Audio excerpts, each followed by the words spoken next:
Ever heard of the Jamaican woman that put so much heat on the British Army in the 1700s, they made them literally wave the white flag and sign a peace treaty? She founded a community of former enslaved Africans and gave one of the most powerful empires in the world migraine so bad they probably put rum in their tea. Welcome to the Black Joy Club, where we celebrate us. Today we are giving flowers to Nanny of Maroon Town, who is one of the OGs of black girl magic. Nanny was most likely born in 1686 among the Akan people in modern-day Ghana, which is in West Africa. She was captured and forced across the Atlantic by British slavers, surviving the Middle Passage, which, as we know, is a horrible journey. Once in Jamaica, Nanny escaped from slavery and fled to the island's mountainous interior, joining the Maroons. The Maroons were people who had also escaped slavery and sought refuge in the mountains, and they were a major force against British colonial rule. Nanny was a boss, got them organized, and renamed it Nanny Town. The community raised animals, hunted, and grew crops. I like to imagine it like Wakanda, with no CGI and jerk chicken. This never gets old.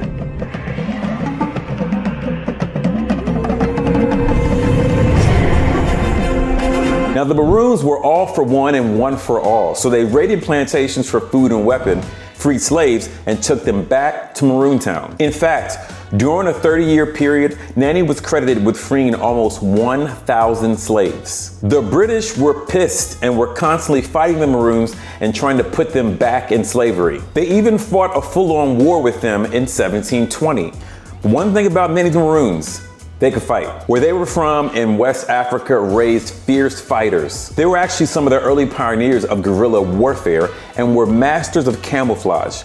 It was said they would even slow their breathing so you couldn't hear them. Their village was tucked away in the mountains with paths so narrow only one person could go through. So the British kept getting ambushed and taking massive L's. And Nanny's crew never killed everyone, no. They would let a few live so they could go back and tell their comrades what they saw.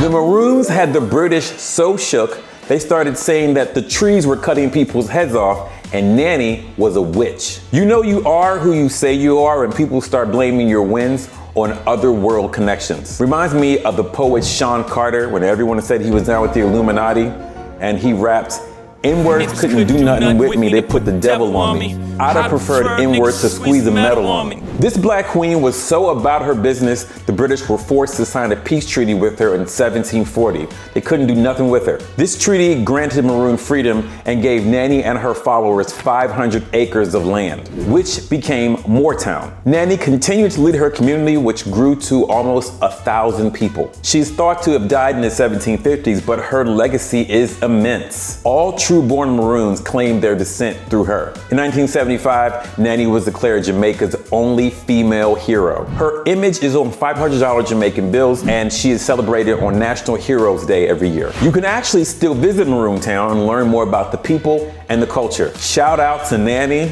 Listen, if you enjoy stories like this about the Black experience, like, subscribe, comment. I will be right here. Remember, Black joy is revolutionary. Keep shining.